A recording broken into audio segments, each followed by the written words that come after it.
Why the long face? Is it the flies? It's got to be, isn't it? You want to be in the video. You're not a goat. Look at those flies. It's a nightmare. Really sorry. Only goats are allowed in PetrolBlog videos. Apologies. Anyway, let's move on.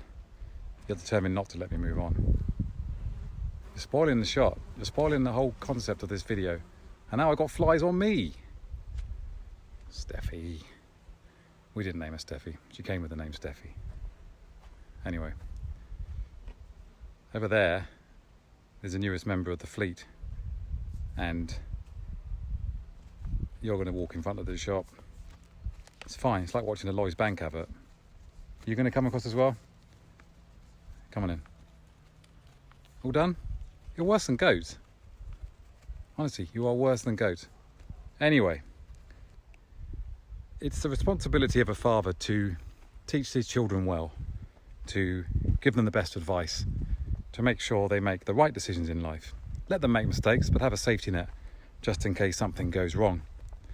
And, well, none of this really explains why on earth there's a P38A Range Rover on the fleet.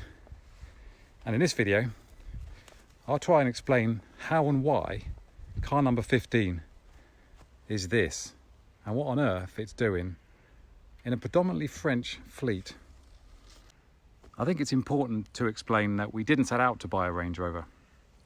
I'm going to have to cut a very long story short here because there's not enough hours on the internet to go through it in minute detail. But my son is a bit of a 4x4 nut, and also he's a bit of a Lego nut. So he's been wanting a vehicle to work on, to drive around the paddocks, to help, well, to almost be like his dad, I guess, albeit less French, because in my book this should be a Rancho, or it should be a Mahari. Instead it's one of these. For the last couple of years he's been on at us really to get himself, with his pocket money, he saved up his pocket money. He doesn't get the equivalent of a spares and repair Range Rover pocket money. He's been saving up for, well, his ideal car was a Mark 1 Suzuki Vitara, an early Suzuki Vitara. He's fallen in love with them. We had fallen in love with them. And since lockdown, since March, he's been actively looking for one. Nothing concrete. We've seen a couple locally, but it soon discovered that spares and repair or pocket money Vitaras don't have much floor left. They're rotten as hell. And I'm not saying he gave up on the idea. Excuse the noise of the horses. It's better than the sound of a diesel Range Rover, because this is a diesel, which I'll come on to in a minute. Yes, I was finishing work one day, and as is customary for me, I had a quick look on eBay. I tend to go on eBay. I don't know how many of you do this, but I go on eBay, type in a maximum budget of £500, and set it to sort to nearest first, and just see what comes up. You know, occasionally some little gems arrive, although I don't think eBay is the best place to find cheap and reliable and good cars. There's probably a feature in that somewhere along the lines in terms of where the best place to get hold of these cars, where the best places are. But this came up on a Monday. I think it had come on sale on the Friday, and for some reason I like the look of it. It was advertised as a spares or repair P38A, last on the road in 2018. Found out the MOT history, which was remarkable, properly good. And it turned out the guy had had it 10 years, although it later transpired when I went to see the car, he'd owned it for 15 years, which is great. He's a bit of a Land Rover nut. He does some writing for one of the magazines, and he's got a fleet of Range Rovers. He's got some projects on the go. But the reason he took this one off the road was because he bought an L322. He bought the third generation Range Rover. So it was time, reluctantly, I hope, the goats have arrived to ditch this, which he'd owned for 15 years. And anyway, there is method in my madness, because my son has done lots of Lego Technics in his life, and he could have bought the new Lego Technic Defender. He could have bought the Lego Technic Bugatti Chiron. Instead, he spent his money on one of the least reliable cars of the 90s. So you could argue that A, that's stupid, or you could argue that B, that's inspired because he's going to have his work cut out he's going to learn everything there is to learn about doing up a 90s car with this spares or repair Range Rover. And I have to say, I mean, we have done a couple of weeks, we've had it a couple of weeks, and we've done a lot of work on it. It's coming up nicely, but cosmetically it's coming up nicely. It didn't look half as good as this when it arrived on the back of a trailer a couple of weeks ago. It's got a long way to go, and I'll show you the issues in a minute. Namely, let's get the elephant out of the room first. It doesn't look very good at the back. It will look a damn sight better when we put the extra large number plate on the back, and possibly, well, definitely repair that, although we are tempted to leave the patina on the back because that's kind of authentic. It's a bit of a Trigger's broom car. If you look around it, it's been repaired in places, many places, and it does look like, forget an elephant in the room, it's like there's an elephant on the side of a P38A here. That was the result of the wife of the previous owner falling down a ditch in a Devon lane, and it had to be repaired, had to be sort of pulled out by a Defender. The ultimate insult for a Range Rover, being pulled out by a Defender. But I'm going to say this, and I'm going to get flamed for this, especially from Land Rover aficionados. I think it's the best looking Range Rover they did. And again, that's a really, really daft thing to say, because the Classic is quite literally a classic. But I think this is so of its time, and I think it does help that we've got the later lenses, which kind of gives it a kind of, well, it looked better. I thought the ambers, as much as I like amber lights, did give it a kind of look of a London taxi, of a metro cab. And I know it's not the most exciting design in the world, but how do you replace an icon? I mean, the original Classic had been on the market for 24 years when they had to replace it, and it was an icon, and it's a bit like the 911. How do you replace something that's so fondly thought of, fondly remembered and sought after? And what I find quite astonishing, I usually use the word remarkable there, but I am trying to cut down on my use of the word remarkable, is how many styling cues there are from the Classic. I mean, it's little things like the design of the pillars, design of the side of the windows, the actual roof line itself. It's basically a Classic updated. Yes, I think maybe the loss of circular headlights was a disappointment, but I really, really like it. And I think it's probably the only Range Rover post the Classic that you can drive unless your name's Poor Hollywood, because really the only modern Range Rovers are really designed for people like Poor Hollywood. Nothing against Poor Hollywood, I'm sure he's a lovely chap, but I'm not Poor Hollywood. Inside, of its time, again, it was criticised at the time for being quite dull, but I think it's aged. It's very 90s. I will get in there in a minute, but it's hotter than the sun in there right now, so I'm putting off that. I'm putting off jumping into the greenhouse until a second or so later. I will leave the door open because that would give it time to cool down. There are issues. Tailgate works, which isn't an issue. Iconic, I use that word again, it's iconic split tailgate. So you can sit there and watch the equestrian events from the comfort of your tailgate, complete with Labrador flap. But you'll notice that it's only doing half its job, so there's a repair job there. Although what I have found, which is a real fantastic, after having a fleet of cars where you can't get parts from, the parts availability for one of these is fantastic. Sort of leafing through the Rimmer catalogue is fantastic. There's so many things you can still buy for these cars. We have got a spare wing, but that doesn't look like a fun job repairing that back wing. So we might leave the elephant dent on it. That was a horsefly. I got bitten by a horsefly. The joys of the summer. Cavernous boot, as you'd expect from a Range Rover. I would sit on this, but I'm fear that I might break it. And it's not my car. Let's remember that my name isn't on the logbook. This isn't my car. I didn't. Yes, you can blame me for encouraging my son, and he probably should have started with a Fiesta or a Kia Picanto. But he's got a couple of years before he can drive on the road, so he can. And actually, he's a very good driver. I wouldn't let any old person drive my fleet, but he's been doing a good job manoeuvring him around when I've been playing cars over the lockdown. He's very good. He still needs to learn how to drive a manual, but that will come. But he'll enjoy this. he'll enjoy doing the bits and bobs. He's got to do an oil change on it next week, and I'll be there to help him out, and I think he'll do a great job. The air suspension works, before anyone asks. It works at the moment. And, well, what can we say? Here's another thing I think. I don't think there is a PetrolBloggy Land Rover apart from this one. I think this is the only PetrolBloggy Land Rover you can buy nowadays. And also, it's also, not only is it the least desirable Range Rover, it's also the least desirable engine, because it's the BMW 2.5 6-cylinder unit, which is a cracker of a unit. Johnny Smith of Car Pervert fame posted on Twitter a couple of weeks ago, has there ever been a decent sounding diesel engine? This is one of them. It sounds remarkable. I use that word, put a pound in a swear jar. It helps that the exhaust has got a little bit missing at the back, so it sounds even better. We've already had to splash out on the world's biggest battery. The battery had gone. So that cost I got it on a sale, £140 for a decent Bosch commercial battery. Made a huge difference. But yeah, it's expensive. Mileage, 181,000 miles.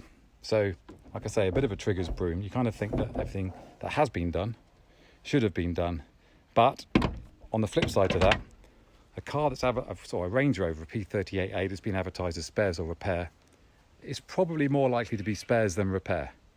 So we're going into this, it isn't pessimistic, but realistic, I guess, that not everything's going to go to plan. But if he gets 2 years of use out of this in the paddocks, then that's fine with me, and that will be considered a success. If it gets for an MOT, even better. So the interior, you've got your buttons for air suspension here, cruise control, clock. I love the old analog clock. All the lights are here on the Range Rover. It's very, very Rover, very, very 1990s Rover. Reminds me a little bit of our old Metro and also our old 1990s Freelanders that we owned. It's an automatic, and you've got the low range, etc. there. Heated seats, which I don't think are working, although I'm not going to be trying them today because it's hotter than a McDonald's apple pie at the moment. And in terms of, we talked about puddle light bingo on the Laguna. This one's even better because we've got warning light bingo. So whatever comes up when you turn the engine over depends on the day of the week. So don't worry about the windows not set, that's not a problem. Sunroof not set, that's not a problem.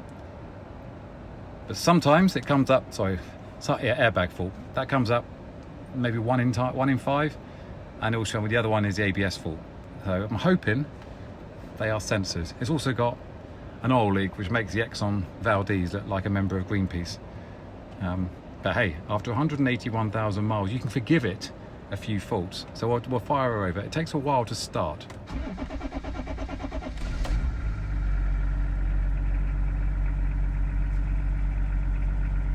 There we go. I mean, it's agricultural, but when it's moving, I'll tell you something, it sounds great. Not quite V6 standards, but it sounds okay. Yeah. There's your exhaust. So it needs a little bit of work there.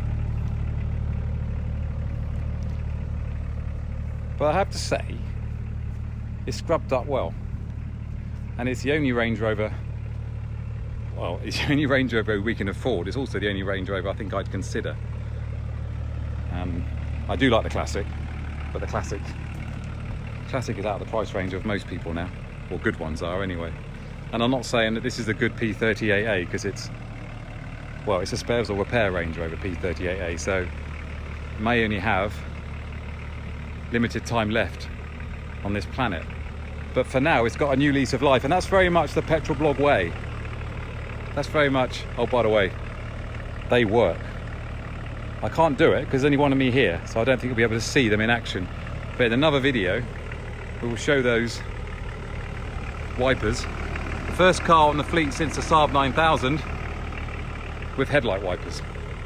Magnificent. The reason it hasn't got number plates, nothing dodgy, it was on private plates before. So we need to fork out for some new, it's a P plate, we need to fork out for some new number plates.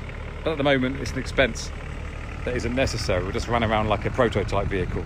Maybe the Autocar Scoop guys will come out. I think we're running around in some sort of Land Rover heritage vehicle. Maybe they're going to restart doing the P38As on the heritage fleet. That'd be good, wouldn't it? But I really like it. I'll tell you what, I will say something about it. The driving position is commanding, to say the least. It is amazing. I love this driver. I'm not the world's biggest SUV fan, but you sit high up in this, and it's very good. You lord it up, and the steering wheel is great. It's got a thick rim. It's just a really nice car to drive around in, and the air suspension's working. It's really comfortable. It's not quite Safran comfortable, but then what is? But it's really, really nice. And I love the fact that it's done 181,000 miles. I love the fact that my son's first car is a Range Rover P38A. I love the fact that it's on the fleet, which is a bit weird, because at the start of the year, I think a Range Rover was well down the list of cars that would be joining. Plenty of legroom in the back. That seat's in my position, and as you can see, loads of rear legroom. I'm going to shut the door, which is always a worry on these, isn't it? Because you never know if you're going to be stuck in here again. And it is, like I say, hotter than the sun. Talking of which, the sunroof doesn't leak, which is a bonus. Obviously the headline on these is a common problem. So he's the previous owner has done a kind of a Rolls-Royce Starlight headliner job to fix it. So we have little pins in there, and it's not a bad job. Not a bad job. Say we're not lit up, we could pretend it's a Rolls Royce. Can't remember if this has got cup holders or not.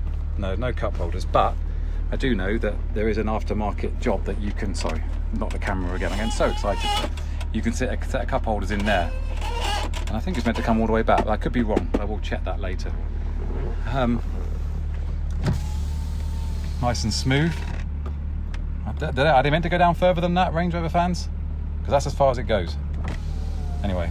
So yeah, they work. Bloody hell, it's hot in here. You got a nice bit of carpet on the doors. And you got to remember, at the time, this was probably the best off-roader in the world.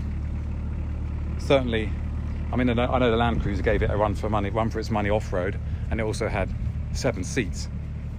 But let's be honest, this was the days before the world and his wife got involved with SUVs. And Range Rover or Land Rover they were the dogs, weren't they? They were the top bombers. And I have to say, for 181,000 miles on the clock, it's looking good. He says, as knowing full well that this door doesn't open from the outside. But hey, probably did that from the factory.